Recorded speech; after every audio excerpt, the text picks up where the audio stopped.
Hello student, आपका चल रहा है unit number first electrostatic lesson number 3 electric potential. जो आपकी बैक वीडियो थी उसमें आपने देखा इलेक्ट्रोस्टैटिक पोटेंशियल एनर्जी के बारे में।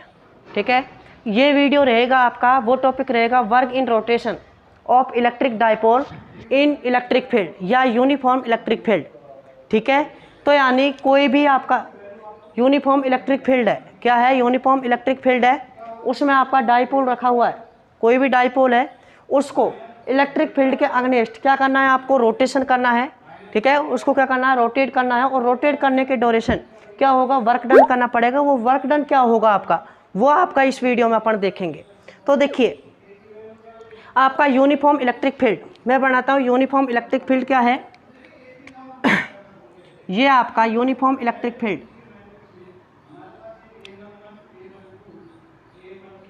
यूनिफॉर्म इलेक्ट्रिक फील्ड ये हो गया आपका। इसमें कोई भी आपका डाइपोल रखा हुआ है, क्या है डाइपोल। वो डाइपोल मान लीजिए आपका क्या होता है डाइपोल, माइन नेगेटिव क्यों और पॉजिटिव क्यों, इनका एक पेयर जिसके बीच की डिस्टेंस कितनी होती है आपकी 2a, ये क्या कहलाता है आपका, इज कॉल्ड क्या होता है इलेक्ट्रिक डाइपोल। ठीक है, यह आपकी किसकी डायरेक्शन है, ई वेक्टर की। ये इस डायरेक्शन से मान लीजिए किस एंगल पर है, थीटा एंगल पर है। किस एंगल पर रखा हुआ है, थीटा एंगल कि इलेक्ट्रिक फील्ड की डायरेक्शन में इलेक्ट्रिक डाइपोल किसना एंगल बना रहा है, थीटा एंगल बना रहा है। ठीक है, तो समझे यह आपका जो, अब इस पर आपको पता है कि अगर इलेक्ट्रिक फील्ड में कोई भी डाइपोल रखा होता है तो उस पर क्या कार्य करता है, आपका एक टॉर्क कार्य करता है। क्या करता है, टॉर्क, जो आपका पहले चैप्टर का लास्ट डेरिवेशन है। ठीक है, तो इसको देखिए आप ये तो जानते, चलो टॉर्क भी मैं बता दूंगा कैसे लगेगा। इस पर आप जानते हैं पॉजिटिव क्यू के कारण जो आपका फोर्स लगता है वो इलेक्ट्रिक फील्ड की डायरेक्शन में लगता है। वो कितना लगेगा आपका, क्यू ई लगेगा या नहीं लगेगा। ये दूसरा आपका नेगेटिव को इधर लगेगा नहीं लगेगा, नेगेटिव अपोजिट साइड में लगता है नेगेटिव के कारण। ठीक है, नेक्स्ट अपन बात करें कि जो यहाँ से जो नेगेटिव और पॉजिटिव ये डायरेक्शन इधर है और ये डायरेक्शन इधर है, तो इस पर देखिए अपोजिट डायरेक्शन में फोर्स लग रहे हैं, तो वो फोर्स है वो आपके कितने हो जाएंगे, कैंसिल होकर कितने हो जाएंगे, 0। बट यहाँ से जो इलेक्ट्रिक फील्ड लाइंस निकलती हैं, क्या होती हैं ये इलेक्ट्रिक फील्ड लाइंस, ये इस पर इधर फोर्स लग रहा है तो इलेक्ट्रिक फील्ड लाइंस इधर ही निकलेंगी। इस पर इलेक्ट्रिक फोर्स लाइन जो निकलेंगी वो इधर ही निकलेंगी। तो इस इलेक्ट्रिक डाइपोल को क्या करेंगी, ये रोटेट करती हैं, या इस पर एक क्या करता है, टॉर्क लगता है। ये रोटेट करेंगे तो क्या लगेगा, थीटा एंगल पर है। कितने एंगल पर है, थीटा एंगल पर है।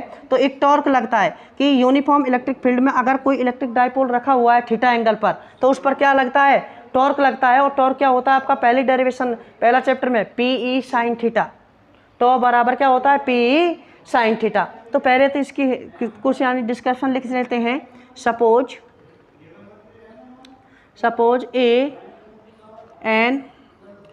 An electric dipole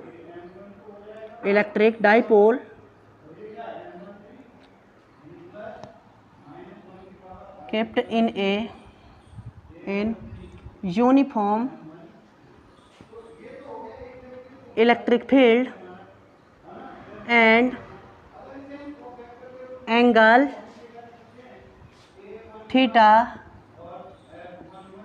in direction of electric field E vector. ठीक है, तो देखिए जब एनी एंगल थीटा पर रखा हुआ है तो इस पर क्या करेगा, क्या करेगा, टॉर्क लगेगा। क्या लगेगा, टॉर्क। तो देखिए एनी एंगल थीटा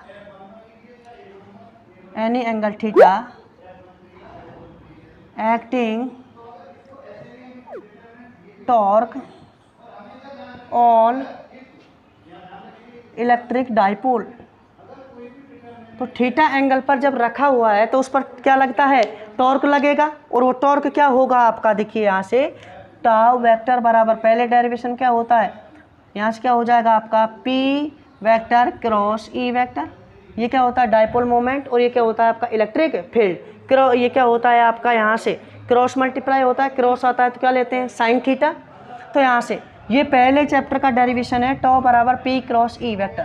तो यहाँ से क्या हो जाएगा, टॉ बराबर पी ई साइन थीटा। क्या हो जाएगा, P E sine theta. Equation number कितनी आ जाएगी आपकी, 1। तो इस पर जब थीटा एंगल पर ये रखा हुआ है तो इस पर टॉर्क कितना कार्य करता है, पी ई साइन थीटा। अब अपन को करना क्या है, इसको रोटेट करना है। क्या करना है, रोटेट, ठीक है। तो इलेक्ट्रिक फील्ड में रोटेट करेंगे, मान लीजिए ये आपने यहाँ से रोटेट किया अगेंस्ट इलेक्ट्रिक फील्ड, ये कितना रोटेट किया आपने, डी थीटा। क्या रोटेट किया, कितना रोटेट किया, डी थीटा। आया समझ में। तो जब डी थीटा इसको क्या करेंगे, रोटेट करेंगे, तो क्या करना पड़ेगा, वर्क करना पड़ेगा। वो वर्क कितना होगा, तो देखिए now rotate the electric dipole in electric field then work done. तो देखिए जब डी थीटा डिस्प्लेसमेंट है, डी थीटा क्या है आपका, डिस्प्लेसमेंट, तो कार्य भी कितना होगा, जो वर्क होगा वो कितना होगा, डी डब्ल्यू होगा। कितना होगा, अल्पी होगा डी डब्ल्यू, यानी कम होगा। तो क्या हो जाएगा आपका डी डब्ल्यू। वर्क क्या होता है आपका, देखिए डी डब्ल्यू इजिकल टू क्या हो जाएगा, देखिए वर्क होता है आपका force into displacement, force into displacement. अब इनको यहाँ रोटेट किया है तो फोर्स की जगह तो क्या आ जाएगा आपका टॉर्क, फोर्स किसकी जगह तो क्या आ जाएगा, टॉर्क, और डिस्प्लेसमेंट की जगह क्या आ जाएगा, एंगुलर डिस्प्लेसमेंट। क्या आ जाएगा, एंगुलर डिस्प्लेसमेंट। तो क्या हो जाएगा, torque into angular displacement, angular displacement. तो देखिए डी डब्ल्यू इजिकल टू कितना हो जाएगा, टॉर्क कितना है आपका टो, ठीक है, और एंगुलर डिस्प्लेसमेंट कितना है आपका थीटा, डी थीटा होगा। ये इक्वेशन नंबर कितनी हो गई आपकी 2, ठीक है। अब समझें एक बात ये भी समझ लें आप कि अगर मान लीजिए थीटा नहीं होता, अगर मान लीजिए डाइपोल इधर ही होता तो ये इलेक्ट्रिक फील्ड की डायरेक्शन में होता, तो ये थीटा अगर यहाँ जीरो है, कितना है जीरो, तो उसे क्या कहते हैं, कौन सी कंडीशन कहते हैं अपन, इक्विलिब्रियम कंडीशन कहते हैं। क्या कहते हैं, इक्विलिब्रियम। तो यहाँ से क्या हो जाएगा, पुट द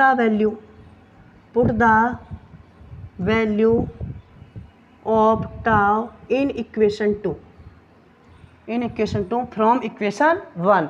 तो क्या हो जाएगा आपका, देखिए यहाँ से जैसे अपन वैल्यू पुट करेंगे टॉ की, तो क्या हो जाएगा, D W is equal to P E sine theta into D theta. Equation number कितनी हो गई 3।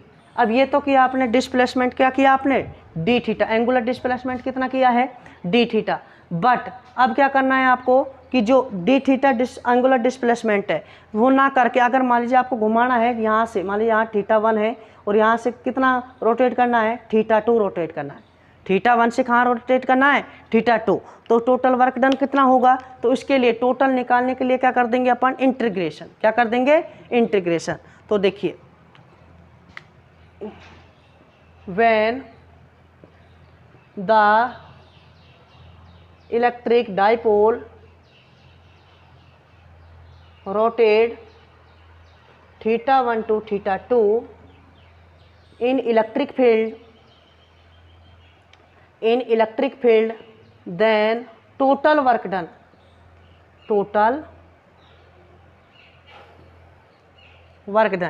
तो टोटल वर्क डन कितना हो जाएगा, टोटल निकालने के लिए क्या कर देते हैं अपन, इंटीग्रेशन। क्या कर देंगे, इंटीग्रेशन। तो देखिए integration D W is equal to integration theta 1 से थीटा 2 हो गया।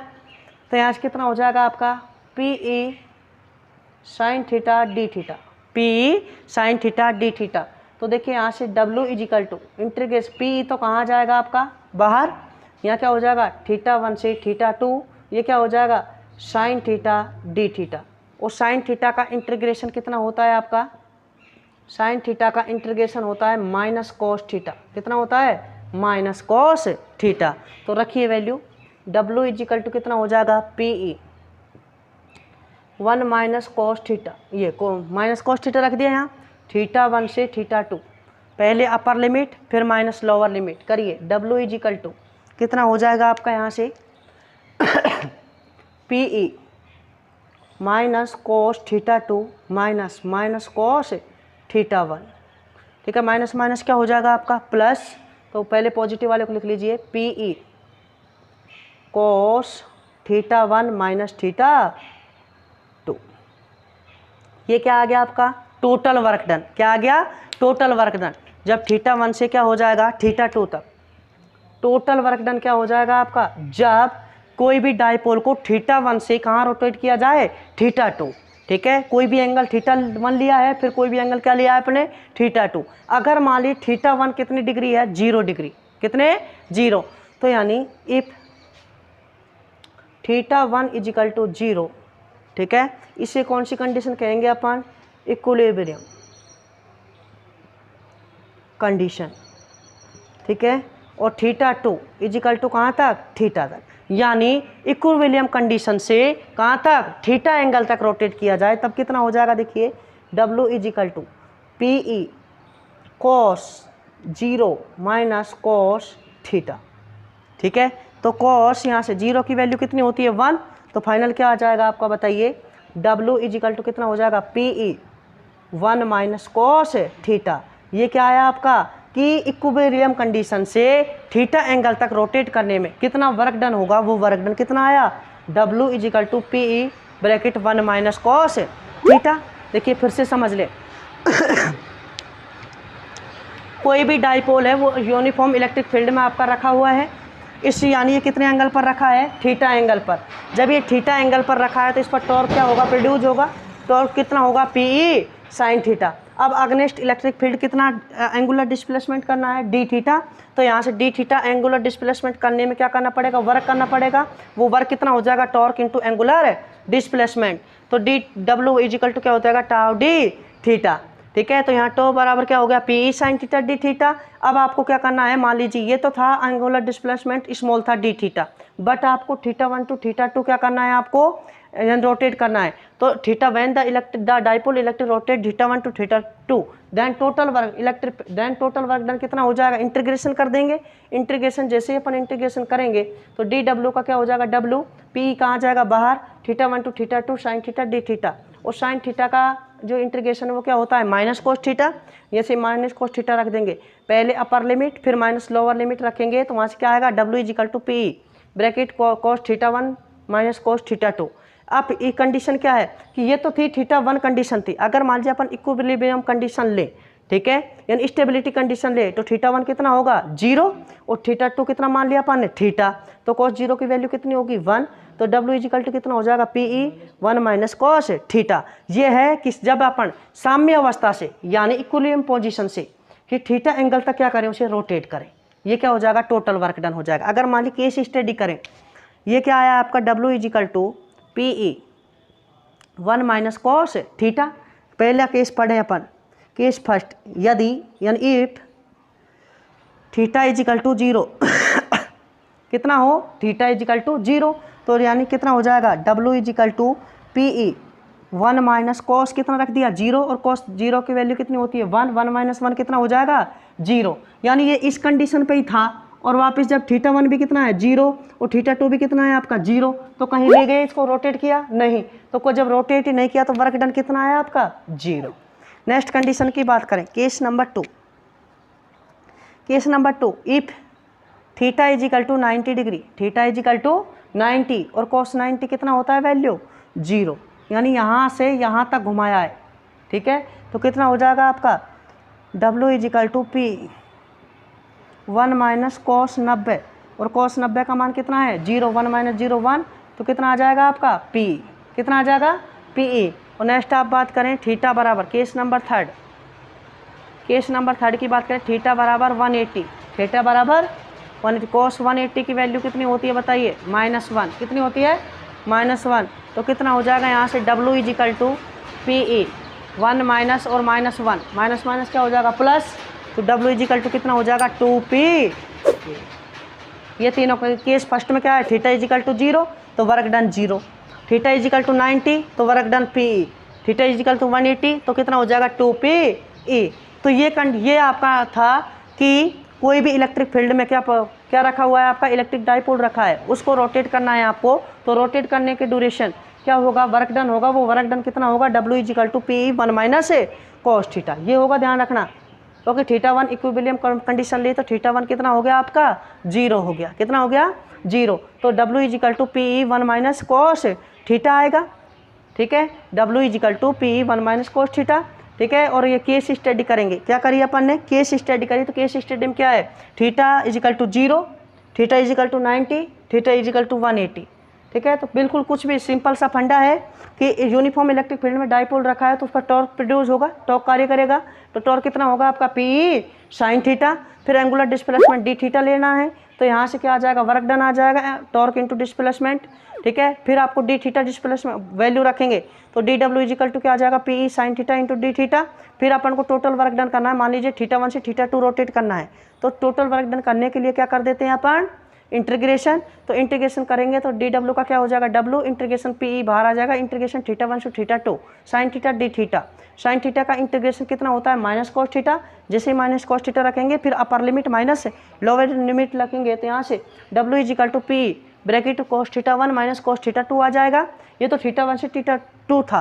अगर मान ली इक्विलिब्रियम स्टेबिलिटी कंडीशन है तो थीटा 1 कितना डिग्री होगा, 0, ठीक है। थीटा 2 कितना मान लिया, थीटा। तो यहाँ से क्या आ जाएगा, W is equal to P 1 minus cos theta आ जाएगा। फिर कंडीशन के बारे में क्या कर लिया आपने, स्टडी कर ली। एक पोर्शन और बचा है उसमें कि इलेक्ट्रिक डाइपोल है, इलेक्ट्रिक डाइपोल है वो यूनिफॉर्म इलेक्ट्रिक फील्ड में उसकी जो पोटेंशियल एनर्जी होगी उसका जो आप डेरिवेशन है वो और बचा है। इसका लास्ट टॉपिक एक बचा है, एक वीडियो और होगी इसकी, उसके बाद में हम देखेंगे न्यूमेरिकल पोर्शन, ठीक है। तो न्यूमेरिकल पोर्शन के बाद, ठीक है, आपका नया चैप्टर स्टार्ट करेंगे, चैप्टर नंबर 4 इलेक्ट्रिक कैपेसिटेंस, ठीक है। तो एक पहले तो एक वीडियो होगी इसकी थ्योरी की, वो क्या है आपका कि इलेक्ट्रिक डाइपोल का है उसकी क्या इलेक्ट्रोस्टैटिक यानी पोटेंशियल एनर्जी, इसका अपन डेरिवेशन और देखेंगे। इस वीडियो में एक ही टॉपिक बढ़िया से आप क्लियर करें, ठीक है। वो क्या है, work in rotation of electric dipole in electric field, ठीक है। तो ये वर्क डन है आपका, ठीक है। मेरे हिसाब से समझ में आ गया होगा। इस वीडियो में इतना ही सफिशिएंट है। Thank you.